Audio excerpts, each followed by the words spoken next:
जैसा कि आपको मालूम ही है कि 12 राज्यों और केंद्र शासित प्रदेशों में एसआईआर शुरू हो चुकी है। एसआईआर क्या है इसके बारे में अब आपको बताने की जरूरत नहीं है, आप सभी लोग अच्छे से एसआईआर के बारे में जान चुके हैं। आपके एरिया के बीएलओ आपके घर आए होंगे, आपको भी इस तरह का एक फॉर्म दिया होगा। अगर नहीं दिया है तो आने वाले कुछ दिनों में आपके घर आपके बीएलओ साहब आकर आपको इस तरह के 2 फॉर्म देंगे।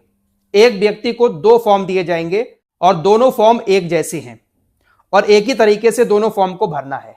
जो भी डिटेल डाली जाएगी एक फॉर्म में, वही डिटेल हमें दूसरे फॉर्म में डालनी है और उसके बाद बीएलओ साहब को देकर उनके सिग्नेचर करवाकर एक अपने पास रखना है और एक कॉपी बीएलओ साहब को देनी है। अब सबसे बड़ी प्रॉब्लम यह है कि ये फॉर्म तो हमें मिल चुके हैं, लेकिन बहुत सारे लोग ऐसे हैं जो इनको ठीक से भर नहीं पा रहे हैं। गांव एरिया में तो लोग एक दूसरे के पास भाग रहे हैं कि इसमें क्या डिटेल देनी है, कौन कौन से डॉक्यूमेंट्स इसमें लगाए जाएंगे, कौन कौन से डॉक्यूमेंट्स की डिटेल इसमें भरी जाएगी। वैसे तो ये फॉर्म बहुत आसान है, बहुत आराम से आप इसको अपने घर पर भर सकते हैं, लेकिन फिर भी लोग काफी ज्यादा परेशान हो रहे हैं।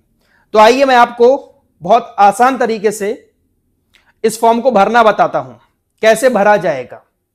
आपको भी किसी की जरूरत नहीं पड़ेगी। आपके घर अगर बीएलओ साहब फॉर्म लेकर आएंगे, आप खुद ही अपने घर पर इसको बहुत आराम से भर सकते हैं, जो तरीका मैं आप लोगों को बता रहा हूं। इस फॉर्म को भरने से पहले आपको 2003 की एसआईआर यानी 2003 की वोटर लिस्ट निकलवानी पड़ेगी।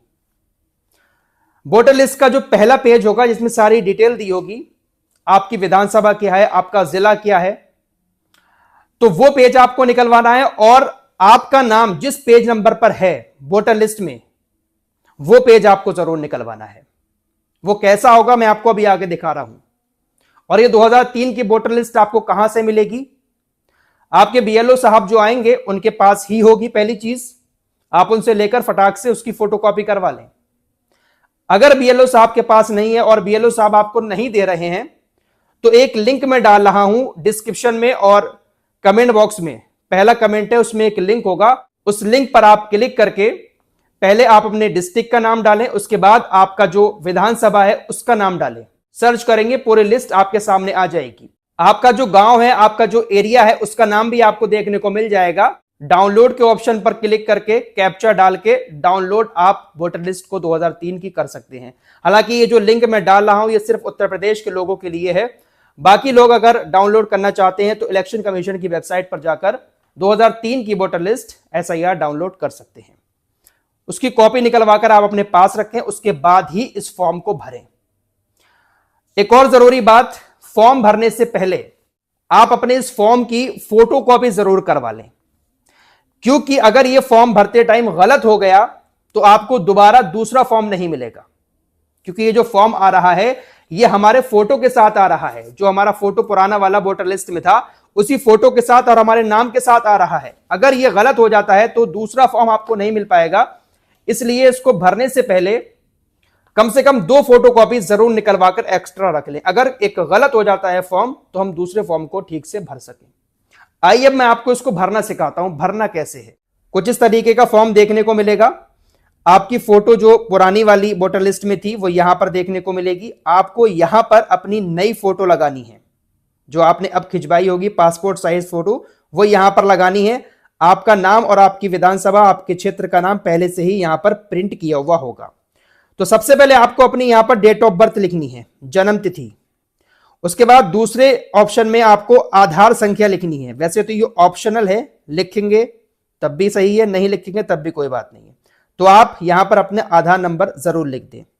उसके बाद मोबाइल नंबर डालें अपना। फिर आप अपने पिता का नाम यहां पर डालें। पिता का नाम डालने के बाद अब यहां पर जो कॉलम है इसमें काफी लोग कंफ्यूज हो रहे हैं। पिता अभिभावक का ईपीआईसी संख्या यदि उपलब्ध हो। अब ये ईपिक नंबर क्या है ये जानना बहुत जरूरी है। आपके जो फादर हैं, आपके जो पिताजी हैं, उनको भी इस तरह का एक फॉर्म मिला होगा। तो आप यहां कॉर्नर पर जाकर देखेंगे आप अपने फादर के फॉर्म पर, तो यहां पर ईपीआईसी नंबर उनका लिखा हुआ होगा। अगर यहां पर नंबर नहीं लिखा हुआ है तो आपके वालिद का जो पहचान पत्र है, आपके पिता का जो वोटर आईडी कार्ड है, तो उस वोटर आईडी कार्ड पर ये ईपिक नंबर लिखा होगा। इंग्लिश में ईपिक लिखा जाएगा और ऐसे लिखा होगा ईपीआईसी। तो ये नंबर आपको यहां पर डालना है। पिता अभिभावक का ईपीआईसी नंबर। उसके बाद आपको अपनी माता का नाम लिखना है, माता का ईपीआईसी नंबर, उनके भी यहां फॉर्म में लिखा हुआ होगा, जो आपकी माता का फोटो है यहां पर लगा हुआ, उनका यहां पर ईपिक नंबर लिखा हुआ होगा, ठीक है, वो आपको यहां पर माता के आगे डाल देना है।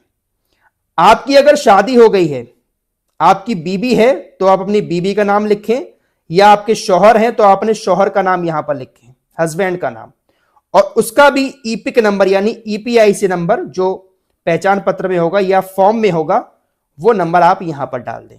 ये कॉलम क्लियर हो गया। अब आते हैं इन दो कॉलम पर। सबसे बड़ी कंफ्यूजन इन्हीं दोनों कॉलम में है।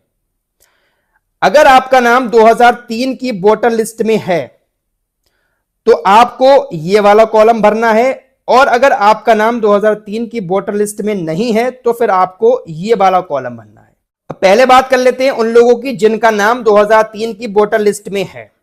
तो सबसे पहले यहां पर अपना नाम लिखेंगे, जो आपकी 2003 के वोटर लिस्ट में नाम लिखा हुआ है। उसके बाद वही ईपिक नंबर जो पहचान पत्र नंबर है वो भी आपका वोटर लिस्ट में मिल जाएगा। मैं आपको वोटर लिस्ट एक बार दिखा देता हूं। इस तरह की वोटर लिस्ट होगी, तो ईपिक नंबर ये है, ये साइड में ईपिक नंबर आ रहा है, लास्ट में फोटो पहचान पत्र संख्या, ये नाम आएगा, ये ईपिक नंबर होगा। तो 2003 की वोटर लिस्ट में जो ईपिक नंबर आएगा वो आपको यहां पर डाल देना है। अब आता है संबंधी का नाम। इसमें क्या लिखना है? संबंधी के नाम में अगर आप मर्द हैं तो आपको अपने पिता का नाम लिखना होगा, संबंध लिखना होगा पिता, जिला क्या है आपका वो लिखना होगा, राज्य क्या है आपका उत्तर प्रदेश या मध्य प्रदेश जो भी है वो लिखना होगा, विधानसभा आपकी क्या लगती है, विधानसभा का आपका नाम लिखना होगा। उसके बाद आता है विधानसभा निर्वाचन क्षेत्र की संख्या। ये क्या चीज है, यहां पर क्या चीज लिखनी है? इसके लिए आपने जो वोटर लिस्ट निकलवाई होगी उसका जो पहला पेज होगा उस पेज पर आपको यहां पर लिखा हुआ दिखेगा विधानसभा क्षेत्र की संख्या। जैसे मेरी 41 दिखा रहा है तो आपकी जो संख्या होगी वो कॉर्नर पे ही लिखी होगी। आपको यहां पर अपने विधानसभा निर्वाचन क्षेत्र की संख्या लिखना है। उसके बाद भाग संख्या, भाग संख्या भी आपको यहां कॉर्नर पर देखने को मिल जाएगी। ये पहला पेज है वोटर लिस्ट का 2003 की। आपकी जो लिस्ट होगी आपका यहां पर भाग संख्या कुछ और हो सकता है, तो आपको यहां पर भाग संख्या लिखनी है। उसके बाद क्रम संख्या, क्रम संख्या में आपको अपना नाम ढूंढना है कि आपका नाम कौन सा है, और उसके बाद ये जो क्रम संख्या लिखी है ऊपर, ये क्रम संख्या है। आपके नाम के आगे जो भी क्रम संख्या होगी वो आपको इस क्रम संख्या के कॉलम में लिख देनी है। बस आपको इतना ही करना है, ये कॉलम नहीं भरना है अगर आपका नाम 2003 की वोटर लिस्ट में है।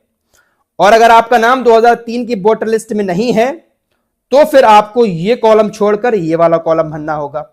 जैसे मैं अपना एग्जांपल लेता हूं कि मेरा नाम 2003 की वोटर लिस्ट में नहीं है, तो मैं अपने पापा का नाम इस कॉलम में भरूंगा, क्योंकि मेरे पापा का नाम 2003 की वोटर लिस्ट में है।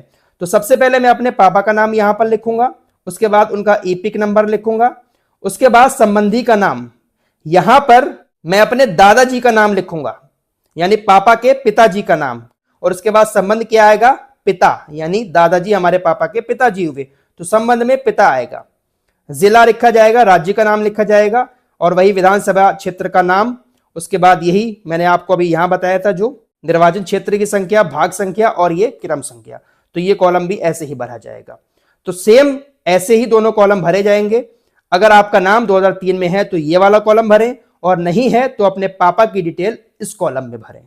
तो इस तरीके से आप बहुत आसानी के साथ घर पर ही अपने इस फॉर्म को भर सकते हैं। किसी के पास जाने की जरूरत भी नहीं पड़ेगी। बस आपको 2003 की वोटर लिस्ट निकलवानी है, उसका पहला पेज निकलवाना है, और उसके बाद पीडीएफ में आपका नाम जिस पेज नंबर पर होगा वो पेज नंबर निकलवाकर अपने इस फॉर्म के साथ उसको अटैच कर दें। चाहे आपका नाम 2003 की लिस्ट में है या नहीं है, लेकिन इस वोटर लिस्ट को आप फॉर्म के साथ जरूर अटैच करें। और अगर आपका नाम 2003 की लिस्ट में नहीं है तो आप अपना एक आईडी प्रूफ भी इस फॉर्म के साथ लगाएं। बीएलओ साहब आपको बता देंगे, नहीं बता रहे हैं लेकिन फिर भी आपको एक आईडी अपनी लगानी है, चाहे वो पासपोर्ट हो या बैंक पासबुक हो या कोई भी ऐसा सरकारी डॉक्यूमेंट्स, वो आप अपने इस फॉर्म के साथ अटैच करके बीएलओ साहब को दें, उनके सिग्नेचर कराकर एक कॉपी जो है वो अपने पास भी रखें। 2 फॉर्म भरे जाएंगे, दोनों एक जैसे होंगे।